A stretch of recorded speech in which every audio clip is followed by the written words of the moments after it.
Maliit lang yung farm na to pero nagcha-champion na din. Ito yung Tigasi na handler. Yan. Ilang yung 7 million na laban, kailan yon? August kaya. August? 7 yata yung unang laban. I-entry ka? Oo. Ilan yon? Baka dalawang entry tayo. Dalawang entry tayo. Ano yun? 9 stag? Stag. 9 stag, dalawang entry. Tamang-tama, dito ka pipili. Oo, dito na. O ayan mga kamix, narinig yung handler. Handler na yung nagsabi sa atin na may sasalihan kami na Entry tayo. 7 million ang price. Oh, malaki-laki yun. Malaki na, naging 10 na. Naging 10 million na. Aba.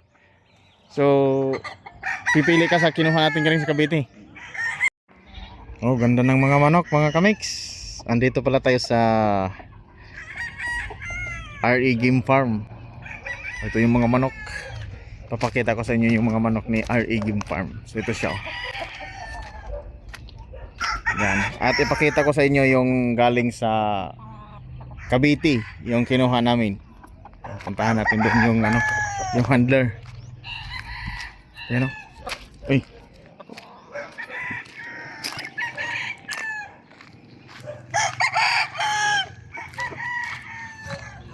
May parating na bakbakan mga kamix. Dito, pasok tayo dito. Ito yung kinuha namin. Yan. Ito yung kinuha namin sa Cavite. Ito yung backyard farm. Backyard farm. Ayun ito na ba lahat yun? Walang nahalo? So ito na yung kinuha namin sa Cavite. Ito. Dito yung handler. Interviewin natin tong handler kung maganda ba yung lahi ng manok niya nakuha. Ayos na, maganda na sila.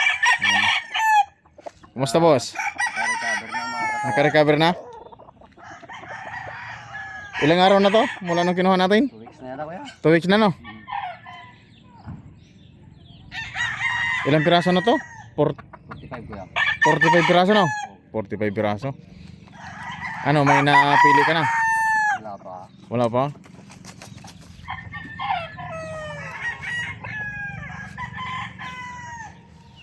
Oh. Masigla na sila, masigla na. Wala namang na walang na sa natin, biyahe. Maliit lang yung farm na to pero nagcha-champion na din. Ito yung Tigasi na handler. Yan. Ilang yung 7 million na laban, kailan yon? August kaya. August? 7 yata yung unang laban. I-entry ka? Oo. Ilan yon? Baka dalawang entry tayo. Dalawang entry tayo. Ano yun? 9 stag? Stag. 9 stag, dalawang entry. Tamang-tama, dito ka pipili. Oo, dito na. O ayan mga kamix, narinig yung handler. Handler na yung nagsabi sa atin na may sasalihan kami na Entry tayo. 7 million ang price. Oh, malaki-laki yun. Malaki na, naging 10 na. Naging 10 million na. Aba. So, pipili ka sa kinuha natin galing sa Cavite. So ito yung kinuha namin sa Cavite. Yung mga yan. Ito.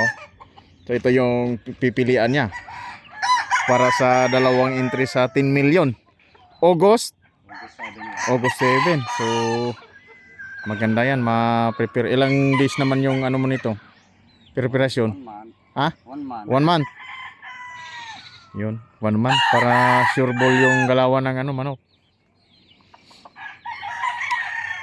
Ano pangalan ng farm natin? RE 0629. Oh, RE 0629. Oh, di ba?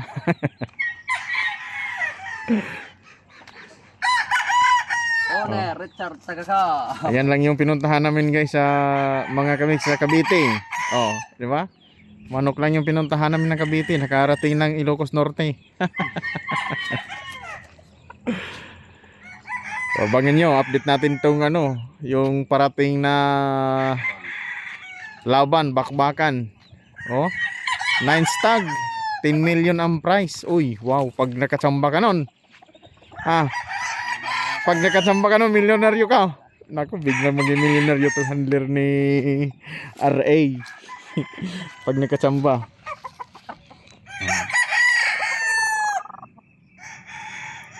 So marami tayong pagpipilian dito. So siya yung bahala sa mga ano. Siya yung magpipili sa mga ilalaban. So tested na ito mga kamix yan. Mahusay yan.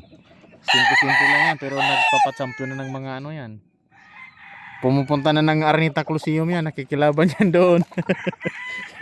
Ilocos Norte nakarating ng Manila no. Nakilaban lang. Grabe no. Kinakalaban na pala nila si Atong Ang. Oy, Atong Ang, delikado ka.